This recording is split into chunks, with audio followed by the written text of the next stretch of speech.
मुहर्रमात के ताल्लुक़ से ज़िक्र फरमाया है, यानी वो कौन कौन से रिश्तेदार हैं जिनसे निकाह करना हराम है। इस ताल्लुक़ से चौथे पारे के आखिरी पेज में और इसी तरीके से 5वें पारे के शुरुआत में अल्लाह रब्बुल आलमीन ने इस ताल्लुक़ से तफसीलन बयान किया है। मेरे उस्ताद फ़ज़ीलतुश शेख अब्दुल कबीर मदनी हफ़िज़हुल्लाह व तवल्ला ने इस ताल्लुक़ से हमें बोर्ड में बड़ी तफसील के साथ और आसान अंदाज में सिखाया था अपने हदीस के दर्स में। तो इंशाअल्लाहुल अज़ीज़ मुख्तसरन मैं उसी चीज़ को बयान कर देता हूँ कि मुहर्रमात की दो किस्म है। पहले ये चीज़ आप लोग जान लीजिए कि मुहर्रमात की दो किस्म है। एक मुहर्रमात अब्दिया जो हमेशा के लिए हराम, किसी भी सूरत में उनसे निकाह आपके लिए जायज़ होगा ही नहीं ऐसे। और दूसरे किस्म वो हैं जो वक्ती तौर पर हराम, मुहर्रमात मुअक्कता उसको कहते हैं कि वक्ती तौर पर हराम है। अल्लाह रब्बुल आलमीन ने कंडीशन रखा है कि अगर उस कंडीशन में रहे तो ऐसी सूरत में आपके लिए हराम है, और अगर वो कंडीशन ख़त्म हो जाए तो ऐसी सूरत में आपके लिए हलाल है। अच्छा, मुहर्रमात अब्दिया जो हमेशा के लिए हराम है, जिनसे निकाह जायज़ नहीं, इसकी तीन किस्म है। पहला नसब यानी ख़ानदानी रिश्तेदार में 7 किस्म के ऐसे लोग हैं जिनसे निकाह जायज़ नहीं। नंबर 1 माएँ। माएँ इसमें उम्महात का लफ्ज़ अरबी में इस्तेमाल हुआ है, उसमें नानी और इसी तरीके से दादी, परदादी, इस तरह के सारे वो आ जाते हैं माँ में। दूसरी चीज़ हैं बेटियाँ, बहनें। चौथी चीज़ फूफियाँ, मौसियाँ, खालाएँ, भतीजी और इसी तरीके से भांजी। ये 7 किस्म के नस्बी रिश्तेदार जो ख़ानदानी रिश्तेदार हैं, ये हमेशा के लिए हराम। और रज़ात के एतबार से भी 7 किस्म की ख़वातीन हैं जिनसे निकाह कभी भी जायज़ नहीं। रज़ात कहते हैं कि किसी ख़वातीन ने किसी बच्चे को 2 साल की उम्र के अंदर में 5 मरतबा पेट भर करके दूध पिला दिया, तो अब वो बच्चा उसका बेटा बन गया, रज़ाई बेटा, और बेटे के लिए वो माँ जिसने दूध पिलाया है वो रज़ाई माँ बन गई।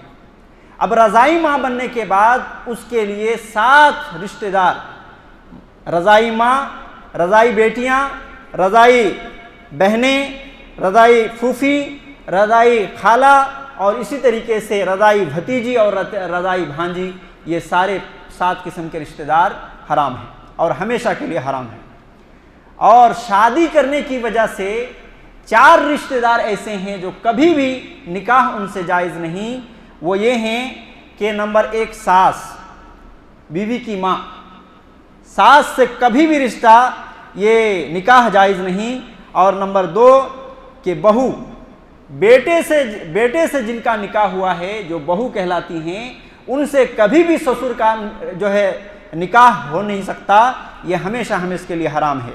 और तीसरी, बाप की बीवी जो सगी ना हो, यानी सौतेली माँ।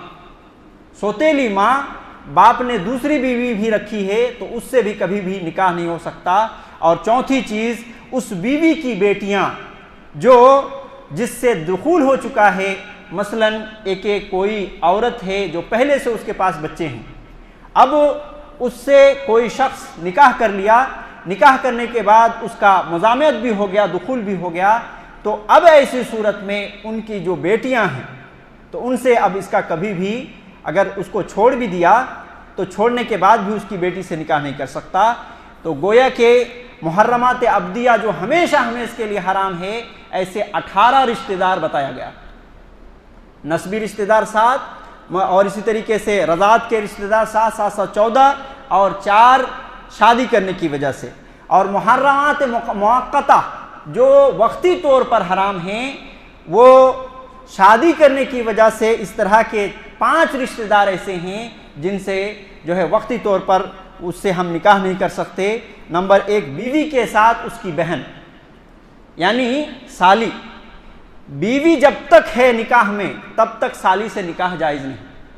बीवी अगर इंतकाल कर जाती है तो ऐसी सूरत में साली से निकाह जायज़ है। तो गोया के साली से निकाह वक्ती तौर पर, साली कहते हैं ना आप लोग, तो वक्ती तौर पर यह हराम है। दूसरी, बीवी के साथ उसकी फूफी को जमा करना, मौसी फूफी। और तीसरी, बीवी के साथ उसकी भतीजी को जमा करना, बीवी के साथ उसकी खाला को जमा करना, बीवी के साथ उसकी भांजी को जमा करना। ये ऐसे हैं जब तक बीवी रहेंगी उनसे भी आपका रिश्ता नहीं हो सकता, हराम है। बीवी ना रहे तो इस सूरत में उनके साथ निकाह हो सकता है। और दूसरी किस्म के वो लोग हैं कि जिनका सबब जिक्र नहीं किया गया है, और 5वें पारा का पहला जो लफ्ज़ है वो यही है कि दूसरी की बीवी, जब तक कोई औरत किसी के निकाह में है उस तरह की औरत से निकाह जायज़ नहीं, उस तरह के निकाह जायज़ नहीं बल्कि हराम है। और दूसरी, इद्दत की हालत में जो गैर की इद्दत गुजार रही है, इद्दत की हालत में मसलन शौहर का इंतकाल हो गया है, वो इद्दत गुजार रही है तो ऐसी सूरत में उससे निकाह नहीं। और इसी तरीके से तलाकशुदा औरत जो अभी इद्दत में है तो ऐसी सूरत में उससे भी निकाह नहीं। और तीसरे किस्म की वो ख़वातीन जो 3 तलाक होने के बाद अपने ही शौहर के लिए हराम हो जाती हैं, ये भी वक्ती तौर पर हराम होती हैं। तो वक्ती तौर पर जो हराम होती हैं ऐसे 8 रिश्तेदार हैं, और हमेशा के लिए हराम होती हैं वो 18 रिश्तेदार हैं। और इस तरीके से 26 ऐसे जो है रिश्तेदार हैं जिससे निकाह नहीं हो सकता। अब आइए अल्लाह रब्बुल आलमीन ने क्या फरमाया, कहा वल मुहसिनातु मिनन निसाइ इल्ला मा मलकत ऐमानुकुम, शौहर वाली ख़वातीन से तुम्हारा निकाह हराम है, इल्ला मा मलकत ऐमानुकुम, मगर ये कि वो असीर बन कर के, कैदी बन कर के तुम्हारे मिल्कियत में आ जाए तो ऐसी सूरत में तुम्हारे लिए जायज़ है। मालूम ये हुआ कि अल्लाह रब्बुल आलमीन ने यहाँ मुहर्रमात में से एक मुहर्रमात जो मुहर्रमात वक्तिया है, जो वक्ती तौर पर हराम है, वो है दूसरे की बीवी। दूसरे की बीवी से निकाह जायज़ नहीं। यहाँ नुक्ता आप देखें कि मुहसनात का लफ्ज़ इस्तेमाल किया गया है जो शादीशुदा ख़वातीन हैं, और मुहसनात कहते हैं किले को। मालूम हुआ कि जो लड़कियां अभी शादीशुदा नहीं हैं ऐसे लोग किले से बाहर हैं और वो गैर महफूज हैं। जब तक वो शादीशुदा नहीं हो जाते तब तक वो महफूज नहीं शुमार की जाती। तो ये एक नुक्ता है। और दूसरा नुक्ता ये भी है इस आयत करीमा के अंदर कि मर्द हजरात को जो कि किला बताया गया है, औरतों के लिए किला बताया गया है, हिफाजत की जगह, जब उसका निकाह हो जाता है तो मर्द हजरात उसका किला बन जाता है। तो मर्द हजरात की जिम्मेदारी है कि वो नानो नफ़्का को अच्छी तरीके से निभाए, रोटी कपड़ा मकान अता करे। रोटी से मुराद खाने पीने की इंतज़ाम करे, कपड़े से मुराद उसकी ज़ेबो ज़ीनत की चीज़ों का इंतज़ाम करे, और जो है घर उसको दिलाए। उसके बाद अल्लाह रब्बुल आलमीन ने बताया कि शादी करने के लिए कितनी चीज़ों का होना ज़रूरी है। शादी करने के लिए 5 चीज़ का होना ज़रूरी है। निकाह होने के लिए 5 चीज़ का होना ज़रूरी है। पहली चीज़ क्या? विलायत का होना, और ये औरत के लिए है कि वली का होना। मालूम ये हुआ कि जो लोग भाग करके कोर्ट मैरिज करते हैं, इस्लाम में इसकी कोई जगह नहीं। ऐसे निकाह बिल्कुल हराम है जो भाग करके कोर्ट मैरिज करके शादी करते हैं। तो विलायत का होना ज़रूरी है।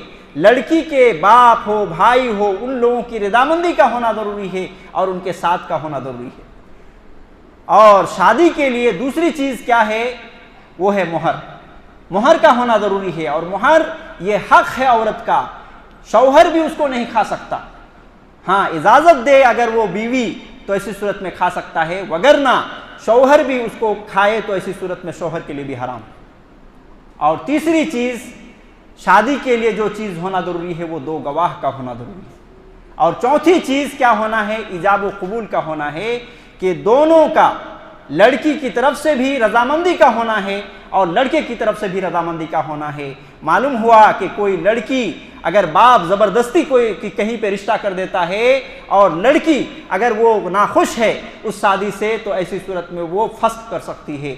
यही वजह है कि एक हदीस में आता है, एक औरत अल्लाह के नबी अलैहिस्सलाम के पास आई और कहने लगी कि अल्लाह के रसूल, मैं इस शादी से खुश नहीं थी और मेरे बाप ने ज़बरदस्ती शादी कर दी है। अल्लाह के नबी सल्लल्लाहु अलैहि वसल्लम ने कहा, उसको इख्तियार दिया कि तुम चाहो तो रह सकती हो और तुम चाहो तो निकाह को फस्क कर सकती हो। और पांचवी चीज निकाह में होने के लिए जो चीज जरूरी है, दायमी कब्जे का होना। मालूम हुआ कि निकाह मुअक्कता एक निकाह मुत्ता होता है जो वक्ती तौर पर 2 साल के लिए, 1 साल के लिए एग्रीमेंट के हिसाब से वो शादी करते हैं कुछ पैसे दे करके। इस तरह के निकाह को हराम करार दिया गया। निकाह के अंदर क्या होना चाहिए? दायमी कब्जा होना चाहिए, हमेशा के लिए शादी होनी चाहिए, 1 साल 2 साल 5 साल के लिए नहीं होना चाहिए। और इसी तरीके से हलाला मुरव्वजा, जो कि अभी जो है हिंदुस्तान के अंदर भी दूसरे जमात के अंदर हलाला जो किया जाता है उसका भी रद्द होता है इसके अंदर। उसके बाद अल्लाह तबारक व तआला ने फरमाया, व खुलिकल इंसानु दईफा, के इंसान कमज़ोर पैदा किया गया है। यहाँ अल्लाह रब्बुल आलमीन ने शादी ब्याह को बयान करने के बाद ये क्यों कहा कि मर्द को, इंसान को जो है कमज़ोर पैदा किया गया है? तो कहते हैं कि इससे मतलब ये मफहूम निकलता है और ये सियाक से ये बात मालूम होती है कि मर्द कितनों भी तकवा शार हो, कितनों भी ईमान में मजबूत हो, मगर औरत के मामले में बड़ा कमज़ोर होता है, औरत के मामले में कमज़ोर होता है। इसीलिए अल्लाह के नबी अलैहिस्सलाम ने सही मुस्लिम की रिवायत में कहा, फत्तकुद दुनिया वत्तकुन निसा, कि तुम दुनिया से बचते रहना और औरतों के फितनों से बचते रहना। इसलिए कि कौम बनी इस्राइल में सबसे पहला फितना औरतों के ताल्लुक से था। उसके बाद अल्लाह तबारक व तआला ने फरमाया, वला तक़्तुलू अनफुसकुम, और तुम अपने आप को कत्ल ना करो, सुसाइड ना करो, तुम अपने आप को खुदकुशी ना करो। यहाँ भी इस सियाक में जो अल्लाह रब्बुल आलमीन ने बयान किया है, जिसका माना और मफहूम ये निकलता है कि कभी कभी मर्द को औरत के और घरेलू मसाइल से और अपनी बीवी से इस कदर मसले हो जाते हैं और बीवी इतना परेशान कर देती हैं कि वो खुदकुशी करने पर आमादा हो जाता है। और इसी तरीके से ये बात भी मालूम होती है कि एक खातून जो बीवी बन करके आई हैं, जहेज़ के मुतालबे और उनके ऊपर दबाव डालने की वजह से खुदकुशी करने पर आ जाती हैं। अल्लाह रब्बुल आलमीन ने लोगों को समझाया कि दुनिया की मुसीबत जितनों बड़ी मुसीबत हो, कैसो भी परेशानी आए, मगर याद रखना, वला तक़्तुलू अनफुसकुम, कि तुम अपने आप को कत्ल नहीं करना। अल्लाह रब्बुल आलमीन ने हमें ज़िंदगी दी है, अल्लाह रब्बुल आलमीन की तरफ से ये अमानत है, लिहाजा हम उसमें ख़यानत नहीं कर सकते। अल्लाह रब्बुल आलमीन की तरफ से हमारी मुद्दत मुकर्रर है, जब वो मुद्दत आएगी तो अल्लाह रब्बुल आलमीन हमें इस दुनिया से उठा ले जाएगा। हमें इख्तियार नहीं है कि हम खुद को जो है इस तरीके से मार डालें। उसके बाद अल्लाह तबारक व तआला ने औरतों की 2 किस्म बयान की, कहा कि फरमा बरदार औरतें होती हैं और दूसरी किस्म ना फरमा बरदार औरत होती हैं। फरमा बरदार कौन औरत है उसके बारे में बयान किया, फिर कहा कि ना फरमा बरदार औरत कौन है और उसका इलाज क्या है, इस चीज़ को भी बयान किया। अल्लाह रब्बुल आलमीन ने कहा, फस्सालिहातु कानितातुन हाफिदातुन लिलगैबि बिमा हफिज़ल्लाह, कि नेक खातून वो हैं, नेक बीवियाँ वो हैं जो कानिता हैं, फरमा बरदार हैं, अल्लाह की फरमा बरदारी करती हैं, शौहर की भी फरमा बरदारी करती हैं, शौहर की भी इताअत करती हैं। और इसी तरीके से कहा हाफिदातुन लिलगैबि बिमा हफिज़ल्लाह, के शौहर की गैर मौजूदगी में अल्लाह रब्बुल आलमीन की निगरानी में अपने शौहर के माल की भी हिफाजत करती हैं और अपनी इज्जत की भी हिफाजत करती हैं। ये नेक खातून की पहचान है। यहाँ 2 बड़ी नेक सिफत को बताया गया है कि एक तो अल्लाह और उसके रसूल और इसी तरीके से शौहर की इताअत करने वाली, और शौहर अगर घर में ना हो तो ऐसी सूरत में अपने आप की भी हिफाजत करने वाली, शौहर के घर की भी हिफाजत करने वाली, शौहर के माल की भी हिफाजत करने वाली, ये हैं नेक खातून। उसके बाद अल्लाह तबारक व तआला ने जो है नाफरमा बरदार खातून के ताल्लुक से बयान किया, वल्लाती तखाफून नुशूज़हुन्ना फ़ाइदूहुन्ना वहजुरूहुन्ना फ़िल मदाजिअ। नुशूज़ का लफ्ज़ इस्तेमाल किया है। सर चढ़ी औरतें, वो औरत जो बात बात पे शौहर के इनकार कर देती हैं, शौहर की बात नहीं मानती। अगर शौहर बुलाए कि फलां की अम्मी, तो वो पीछे से जवाब देती हैं, क्या तुम बार बार चिल्लाते रहते हो। यानी सलीके से वो बात कर भी नहीं करती हैं और शौहर को रिस्पॉन्स नहीं देती हैं, और सर चढ़ी औरत उसी को कहा जाता है, और बात बात पे इनकार करती हैं। ऐसी औरत को अल्लाह रब्बुल आलमीन ने कहा फ़ाइदूहुन्ना, पहला इलाज है कि उनको तुम नसीहत करो। अगर ऐसी सर चढ़ी औरत तुम्हें मिल गई है तो ऐसी सूरत में नसीहत से काम लो। नसीहत से अगर मान गई तो ठीक है, लेकिन अगर नहीं मानी तो ऐसी सूरत में दूसरा स्टेप ये है, वहजुरूहुन्ना फ़िल मदाजिअ, कि तुम अपने बिस्तर को अलग कर लो, यानी उसके साथ ना सो। ये भी एक स्टेप है जो अल्लाह रब्बुल आलमीन ने बयान किया है, लेकिन इसके बाद भी उसकी सरचढ़ी ख़त्म नहीं होती और जो कुछ उनके अंदर खराबियां हैं वो जो है बंद नहीं होती। तो ऐसी सूरत में अल्लाह तबारक व तआला ने फरमाया वद्रिबूहुन्ना, कि तुम उसे मारो। यानी मारने की चीज़ जो बयान की वो तीसरे नंबर पर कहा गया। हज़रत इब्न अब्बास रज़ी अल्लाहु अन्हु बयान करते हैं, दरबन गैर मुबर्रहिन, ऐसी मार मारनी है जो टूट फूट ना हो, उनके हड्डी पसली ना टूटे, ऐसी ना मार मारना है। और साथ ही साथ अल्लाह तबारक व तआला ने और अल्लाह के रसूल सल्लल्लाहु अलैहि वसल्लम ने ये हिदायत दी है कि चेहरे पर मारने से बचना है, चेहरे पर मारने की इजाज़त नहीं। अगर इस तरीके से कोई उसके अंदर खराबी पाई जाती है तो सबसे पहले उनको नसीहत किया जाए, नसीहत से नहीं मानते तो बिस्तर अलग किया जाए, बिस्तर से भी काम नहीं बनता तो ऐसी सूरत में उनको मारा जाए। और मारा भी कैसे जाए कि टूट फूट वाली मार ना हो। और पूछा गया कि किस चीज़ से मारा जाए, तो हज़रत इब्न अब्बास रज़ी अल्लाहु अन्हु ने कहा कि मिसवाक से मारा जाए। सुभान अल्लाह, मिसवाक से मारने से कितना ज़ोर से लगेगा, मिसवाक से मारा जाए। तो यहाँ गौर करने की बात है कि तो मालूम हुआ अल्लाह के रसूल सल्लल्लाहु अलैहि वसल्लम ने जो पूरी ज़िंदगी में इस बात की हिदायत दी है कि औरतों के साथ हुस्न सलूक किया जाए। व खैरुकुम खैरुकुम लिअहलिकुम व अना खैरुन लिअहली, कि तुम में सबसे बेहतर शख्स वो है जो अपने अहलो अयाल के लिए सबसे बेहतर साबित हो, और याद रखो कि मैं तुम्हारे में सबसे ज़्यादा अपने अहलो अयाल के लिए बेहतर साबित हूँ। अल्लाह के रसूल कहते हैं कि मालूम हुआ कि औरतों के साथ हमेशा हुस्न सलूक करना है, लेकिन अगर मजबूरी की सूरत में आ जाए तो हल्की मार मारने में कोई मज़ायका नहीं। लेकिन अगर इसके बाद भी नहीं काम बनता तो एक चीज़ और बयान की गई है। अल्लाह रब्बुल आलमीन ने फरमाया व इन खिफ्तुम शिक़ाक़ बैनिहिमा फबअथू हकमम मिन अहलिही व हकमम मिन अहलिहा। अगर इसी सूरत में भी काम नहीं बनता, ये सारी चीज़ें कर लिए, तो ऐसी सूरत में दो हकम को बनाया जाए, एक मर्द की तरफ से एक औरत की तरफ से। ऐसा ना हो कि अजनबी शख्स हो, बल्कि ऐसा हो कि मर्द के हालात को जानता हो जो शख्स हकम बन रहा है, और औरतों के हालात को जानता है जो औरतों की तरफ से हकम बन रहा है, और वो दोनों मिल करके सुलझाने की कोशिश करें। अगर सुलझ गया तो अच्छी बात है, वगरना फिर नौबत तलाक तक आएगी। और यहीं से अपनी बात को ख़त्म करते हैं। इंशाअल्लाह अज़ीज़ मज़ीद बातें जानेंगे।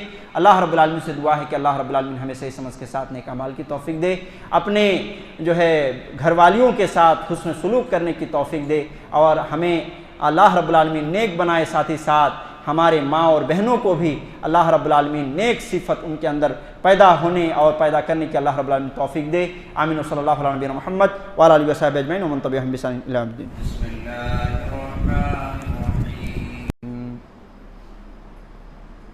फलम तजिदू माअन फतयम्ममू सईदन तय्यिबन फमसहू बिवुजूहिकुम व अयदीकुम इन्नल्लाह कान अफ़ुव्वन गफ़ूरा।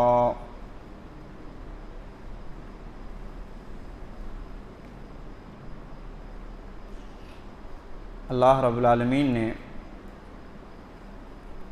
यहाँ तयम्मुम के ताल्लुक़ से बयान किया है कि अगर आदमी पानी न मिलता हो, मसलन आदमी सफ़र में है और पानी की तंगी है या ये कि पानी नहीं है, तो ऐसी सूरत में उसके लिए जायज़ है, अल्लाह रब्बुल आलमीन ने ये रहनुमाई की है कि वो पाक मट्टी से तयम्मुम कर ले।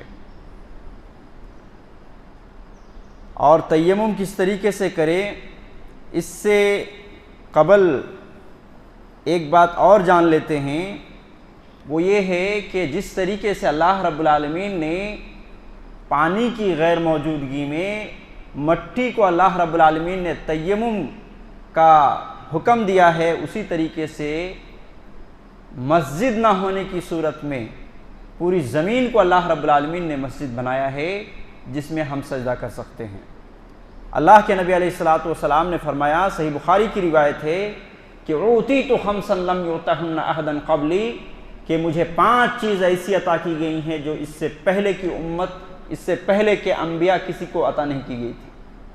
पहली चीज़, नुसिरतु बिर्रुअब मसीरत शहरिन, कि मुझे 1 महीने की मुसाफत तक रोब दिया गया है कि मैं कहीं भी जंग के लिए जाऊं तो 1 महीने की दूरी तक लोग पहले ही से डर जाते हैं। इस चीज़ से मदद की गई है रौब दे करके। और दूसरी चीज़, वजुइलत लिल अर्दु मस्जिदन व तहूरन, और मेरे लिए पूरी ज़मीन को, पूरी दुनिया को, दुनिया की सारी ज़मीन को सजदागाह बनाया गया है और पाक बनाया गया है। तो ये उम्मत के लिए अल्लाह रब्बुल आलमीन ने एक तरीके से फजीलत बख्शी है, ये चीज़ दे करके कि आदमी कहीं भी हो तो वो नमाज पढ़ ले।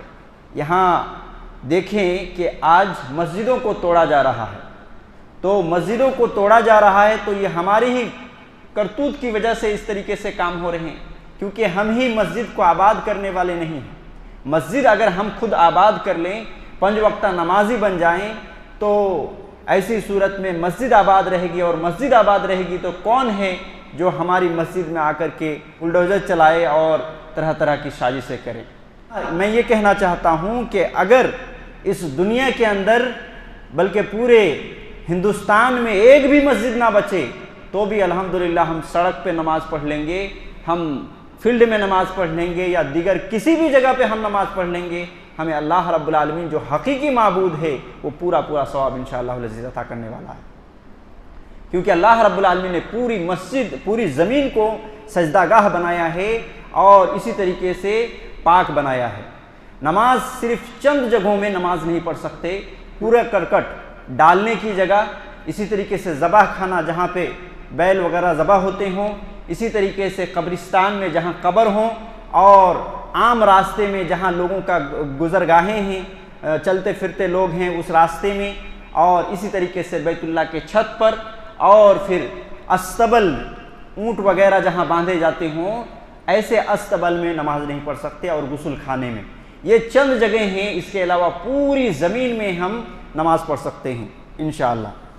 तो यहाँ पर अल्लाह रब्बुल आलमीन ने कहा कि पानी ना मिलने की सूरत में तयम्मुम करो। फलम तजिदु माअन, अगर तुम पानी ना पाओ, फतयम्ममु सईदन तय्यिबन, तो पाक मट्टी से तुम तयम्मुम करो। फमसहू बिवुजूहिकुम व अयदियकुम, और अपने चेहरे और अपने हाथ का मसा करो। अब मसा कैसा करना है, उसके लिए तरीक़ाकार ये है कि सबसे पहले नियत करनी है वज़ू की, और बिस्मिल्लाह कह कर के पाक मट्टी में दोनों हाथ के हथेली को ज़मीन पर मारना है, मार करके उसको थोड़ा फूंक देना है। ये भी सुन्नत से साबित है, थोड़ा फूंक देना है, और फूंकने के बाद अपने चेहरे पर इस तरीके से मसाह कर लेना है, और फिर बाएं हाथ के हथेली से दाएं हाथ के पुष्ट पर इस तरीके से हम फेरें, और फिर दाएं हाथ के हथेली ये पुष्ट पर इस तरीके से फेरें, और ये हमारा मुकम्मल वुजू बन गया। और आपको ये बात भी जाननी चाहिए कि मसलन आदमी जुनबी हो गया, या तो बीमार की हालत में है, या ये कि सफ़र की हालत में है और पानी नहीं मिल रहा है, और बीमारी की हालत में अगर वो पानी का इस्तेमाल करे तो ऐसी सूरत में डॉक्टर वगैरह ने मना किया हुआ है। तो ऐसी सूरत में, इन दोनों सूरत में, जुनबी की हालत में, नापाकी की हालत में, ये गुस्ल का भी कायम मकाम है कि गुस्ल का भी यही काम करता है। सिर्फ पाक मट्टी पर मार करके बिस्मिल्लाह कह करके इस तरीके से चेहरे पर मसा करना है, फिर सीधे हाथ को, फिर उल्टे हाथ को, और इस तरीके से मसा होकर के फिर दुआ पढ़ लेनी है वज़ू के बाद की। ये गुस्ल भी हो गया और इस तरीके से वज़ू की जगह पे वज़ू भी हो गया। उसके बाद अल्लाह रब्बुल आलमीन ने फरमाया इन्नल्लाह ला यग़फ़िरु अन युश्रिका बिही व यग़फ़िरु मा दूना ज़ालिका लिमन यशा व मन युश्रिक बिल्लाहि फ़क़द इफ़्तरा इस्मन अज़ीमा, कि बेशक अल्लाह रब्बुल आलमीन शिर्क को माफ़ नहीं करता और शिर्क के अलावा दूसरे तमाम गुनाहों को माफ़ करने पर कादिर है। व मन युश्रिक बिल्लाह, और जो शख्स अल्लाह रब्बुल आलमीन के साथ शिर्क करेगा फ़क़द इफ़्तरा इस्मन अज़ीमा, तो उसने अल्लाह रब्बुल आलमीन पर बहुत बड़ा झूठ बांधा। तो यहाँ पर इस आयत करीमा में क्या बताया गया कि अल्लाह रब्बुल आलमीन के नज़दीक शिर्क सबसे बड़ा गुनाह है, और आदमी अगर शिर्क करते हुए अपनी ज़िंदगी खो देता है तो ऐसी सूरत में अल्लाह रब्बुल आलमीन के यहाँ कभी भी माफ़ी नहीं, कभी भी ऐसे शख्स के माफ़ी नहीं। दुनिया में उसके लिए ऑप्शन है, अगर तौबा कर लेता है, शिर्क करता था तौबा कर लेता है, खालिस तौबा करता है, अल्लाह रब्बुल आलमीन माफ़ करने वाला है। मगर शिर्क करते करते अगर उसकी वफ़ात हो जाती है उसी हालत में, तो फिर कभी भी उसकी माफ़ी नहीं है। लिहाजा शिर्क से बचना बहुत बड़ा अज़्र है और बहुत बड़ी चीज़ है।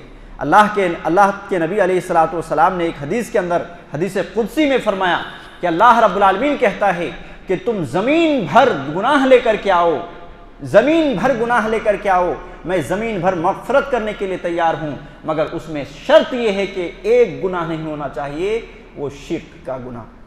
लिहाजा अल्लाह रब्बुल आलमीन की ज़ात में, अल्लाह रब्बुल आलमीन की सिफ़ात में और अल्लाह रब्बुल आलमीन की इबादत में कभी भी शिर्क ना किया जाए। उसके बाद अल्लाह तबारक व तआला ने अल्लाह और उसके रसूल की इताअत की बात कही, कहा या अय्युहल्लज़ीना आमनू अतिउल्लाह व अतिउर रसूल व उलिल अम्रि मिनकुम, ऐ ईमान वालो अल्लाह की इताअत करो, अल्लाह के रसूल की इताअत करो और अपने हुक्मरान की इताअत करो। फ़इन तनाज़अतुम फ़ी शैइन फ़रुद्दूहु इलल्लाहि वर रसूल, और जब भी तुम्हारे आपसी मसले हो जाएं, आपस में झगड़े हो जाएं, तो ऐसी सूरत में अल्लाह और उसके रसूल की तरफ लौटो। इन कुंतुम तुमिनूना बिल्लाहि वल यौमिल आखिर, अगर तुम अल्लाह पर ईमान रखते हो और आखिरत पर ईमान रखते हो।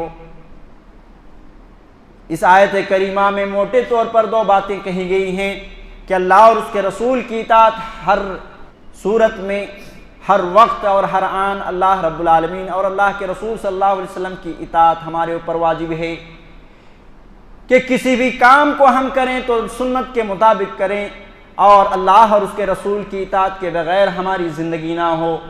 और साथ ही साथ इस बात को बताया गया कि कभी भी कोई मसले हो जाएं, झगड़े हो जाएं, चाहे वो दुनियावी मसला हो या दीन का मसला हो, तो अल्लाह और उसके रसूल की तरफ लौटना है, यानी कुरान मजीद में उसका हल तलाश करना है कि कुरान क्या कहता है, या ये कि उसका हल हदीस रसूल की तरफ झांकना है और देखना है कि हदीस रसूल क्या कहती है। आज मसाइल होते हैं मुसलमानों में तो इमामों की तरफ देखते हैं, कुरान और सुन्नत की तरफ रुख करने का हुक्म खुद अल्लाह रब्बुल आलमीन ने दिया है, किसी इमामों की तरफ रुख करने का हुक्म नहीं दिया कि फला मसाइल है, हदीस ये है। तो कितने बेवकूफ़ किस्म के लोग होते हैं कि हम देखेंगे हमारे आलिम क्या कहते हैं। यहाँ कुरान की कोई बात आ गई, हदीस की कोई बात आ गई, तुम्हारे आलिम की क्या हैसियत रसूलुल्लाह सल्लल्लाहु अलैहि वसल्लम के सामने, तुम्हारे आलिम की क्या हैसियत अल्लाह रब्बुल आलमीन के सामने। तो इस तरीके से ये करते हैं और अपने इमामों को ही समझे कि एक तरीके से रब बने बैठे हैं। उसके बाद अल्लाह तबारक व तआला ने ये बात बयान करने के बाद कि अल्लाह और उसके रसूल की इताअत तुम्हारी ज़िंदगी में लाजिम है, और साथ ही साथ किसी भी मसले में तुम्हारे मसाइल पैदा हो जाएं, झगड़े पैदा हो जाएं, कुरान और हदीस की तरफ लौटना है और किस तरीके से तस्लीम करना है। आगे अल्लाह रब्बुल आलमीन ने बयान किया, कहा फला व रब्बिका ला युमिनून हत्ता युहक्किमूका फीमा शजरा बैनहुम, आपके परवरदिगार की कसम, ला युमिनूना, ऐसे लोग मोमिन नहीं हैं, हत्ता युहक्किमूका फीमा शजरा बैनहुम, जब तक कि वह अपने जो है मसाइल में आपको हाकिम ना मान ले। ऐ नबी, आपको जब तक हाकिम ना मान ले और फैसल ना मान ले तब तक ये लोग मोमिन नहीं हो सकते। और कहा कि सुम्मा ला यजिदू फी अनफुसिहिम हरदम मिम्मा क़ज़ैता, और जो चीज़ आप फैसला कर दें उस चीज़ के अंदर अगर तंगी पाते हैं तो ऐसी सूरत में भी मोमिन नहीं है। अगर तंगी नहीं पाते हैं वयुसल्लिमु तस्लीमा, और खुशी खुशी तस्लीम कर लेते हैं तो ऐसी सूरत में ही मोमिन हो सकते हैं। कितनी ज़बरदस्त बात कही गई है कि नबी करीम सल्लल्लाहु अलैहि वसल्लम किसी चीज़ के ताल्लुक से फैसला कर दें तो फिर एक उम्मती के लिए ये जायज़ नहीं है कि उसके दिल में हरज भी हो, दिल में तंगी भी हो और वो खुशी खुशी ना माने। अगर नहीं मानता है तो ऐसी सूरत में उसके ईमान में कमी है। अगर वाकई मोमिन है, वाकई ईमानदार है, तो ऐसी सूरत में अल्लाह के रसूल किसी भी मामले में जो बात कह दें उसी को वो खुशी से तस्लीम कर ले, यही मोमिन की पहचान है। अब देखें पिछली बातों को, शिर्क से आदमी बच गया, अल्लाह और उसके रसूल की इताअत आ गई, और साथ ही साथ इस तरीके से नबी करीम सल्लल्लाहु अलैहि वसल्लम को अपना हकम मान लिया, फैसल मान लिया कि कोई भी बात रसूलुल्लाह सल्लल्लाहु अलैहि वसल्लम की आई, दुनिया के लोग और दुनिया के इमाम अपनी जगह और अल्लाह के रसूल सल्लल्लाहु अलैहि वसल्लम की बात को वो तस्लीम कर लेता है, तो इसका जो है इनाम क्या है, आगे अल्लाह रब्बुल आलमीन ने बयान किया। कहा वमन युतिइल्लाह वर रसूल फउलाइका मअल्लज़ीना अनअमल्लाहु अलैहिम मिनन नबिय्यीन वस्सिद्दीक़ीन वश्शुहदाኢ वस्सालिहीन वहसुना उलाइका रफ़ीक़ा। जो लोग शिर्क से महफूज रहेंगे, अल्लाह और उसके रसूल की इताअत करेंगे, रसूल को अपना हाकिम मान लेंगे और खुशी खुशी हर बात को उसका तस्लीम कर लेंगे, फउलाइका मअल्लज़ीना अनअमल्लाहु अलैहिम मिनन नबिय्यीन, ऐसे ही लोग उन लोगों के साथ होंगे जिनके ऊपर हमने इनाम किया है, मिनन नबिय्यीन, नबियों के साथ होंगे, वस्सिद्दीक़ीन, सच्चे लोगों के साथ होंगे, वश्शुहदा, शुहदा लोगों के साथ होंगे, वस्सालिहीन, और नेक लोगों के साथ होंगे, वहसुना उलाइका रफ़ीक़ा, और ये बेहतरीन साथी हैं।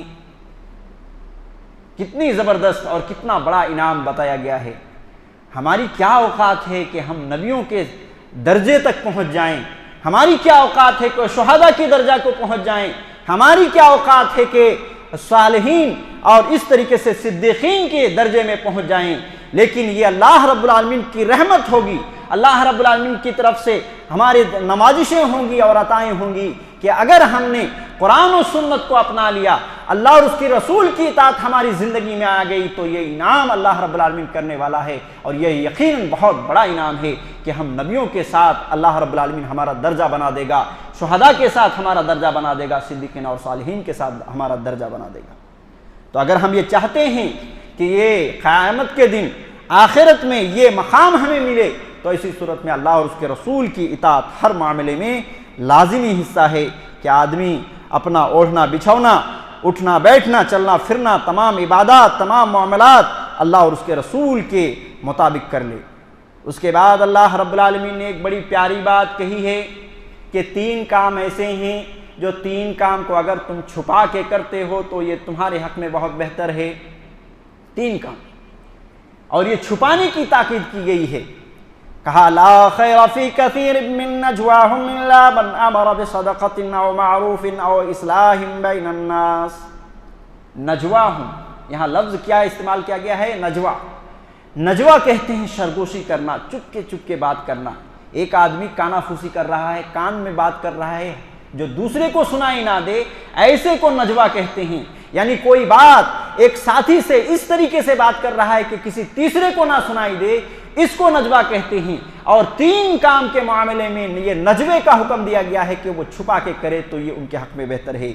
एक क्या, बेसदक़तिन, सदका अगर करता है। यूं तो अल्लाह रब्बुल आलमीन ने कुरान मजीद के अंदर दूसरी जगह में अलानिया तौर पर भी और जो छुपा करके भी सदका करते हैं ऐसे लोगों की भी तारीफ की है, मगर ये कि अगर जाहिरी तौर पर ना हो और छुपा करके सदका करे तो ऐसी सूरत में जाहिरी तौर पर से बेहतर है कि वो छुपा करके करे।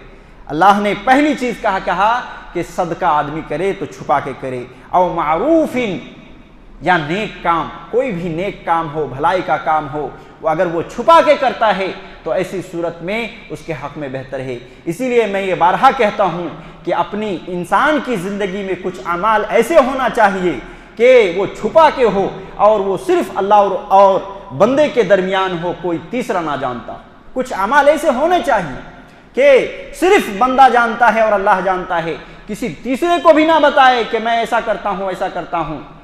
जरूरत ही नहीं है, आदमी को बताने का फायदा भी नहीं है। अल्लाह रब्बुल आलमीन देख रहा है, अल्लाह आपकी इबादतों को देख रहा है, ये काफ़ी है। अल्लाह रब्बुल आलमीन आपके इखलास को देख रहा है। लिहाजा ये कभी भी मारूफ काम किया जाए, नेक और भलाई का काम किया जाए तो इसका भी ख्याल रखा जाए। और तीसरा काम इस्लाहुम बैनन्नास, लोगों के दरमियान इस्लाह का काम किया जाए, तो भी छुपा के किया जाए। किसी के अंदर कोई बुराई है तो ऐसी सूरत में उसके पास तन्हाई में मिला जाए और उनको बताया जाए, तो ऐसी सूरत में ये काम ज़ाहिरी तौर पर करने से बेहतर है कि इनको छुपा करके किया जाए। और एक आखिरी बात अल्लाह रब्बुल आलमीन ने बड़ी प्यारी बात कही है जो बगौर सुनने की ज़रूरत है। अल्लाह रब्बुल आलमीन ने कहा, मा यफ़अलुल्लाहु बिअज़ाबिकुम इन शकरतुम व आमनतुम व कान अल्लाहु शाकिरन अलीमा। कि अल्लाह रब्बुल आलमीन को क्या पड़ा है कि तुम्हें अजाब दे? अल्लाह को क्या हो गया है कि तुम्हें अजाब दे? इन शकरतुम व आमनतुम, अगर तुम अल्लाह का शुक्रिया अदा करो और तुम अल्लाह रब्बुल आलमीन पर ईमान रखो। क्या मालूम हुआ? अल्लाह की असल सिफत रहमत की सिफत है। अल्लाह की रहमत गजब में उस वक्त तक नहीं बदलती जब तक कि अल्लाह बंदे जो है नाशुक्रा ना बन जाए, और जब तक बंदा बेईमान ना हो जाए तब तक अल्लाह रब्बुल आलमीन की रहमत गजब में नहीं बदलती। तो अल्लाह रब्बुल आलमीन ने एक अलग अंदाज में कहा कि अल्लाह को क्या पड़ा है कि तुम्हें जो है अजाब दे, जबकि तुम शुक्रिया अदा करने वाला बन जाओ, तुम ईमान लाने वाला बन जाओ। अल्लाह की ज़ात तो वो है, वकान अल्लाहु शाकिरन अलीमा। कि ये चंद बातें 5वें पारे के खुलासे के तौर पर थीं। अल्लाह रब्बुल आलमीन से दुआ है कि अल्लाह रब्बुल आलमीन हमें कुरान और सुन्नत के मुताबिक अपनी ज़िंदगी गुजारने की तौफीक दे, अल्लाह और उसके रसूल की इताअत करने की तौफीक दे। जो काम ज़ाहिरी और जो काम सिर्री दोनों तरह से जिस तरीके से हमें हिदायत मिलती है उसी तरीके से अपने इबादात को अंजाम देने की तौफीक दे।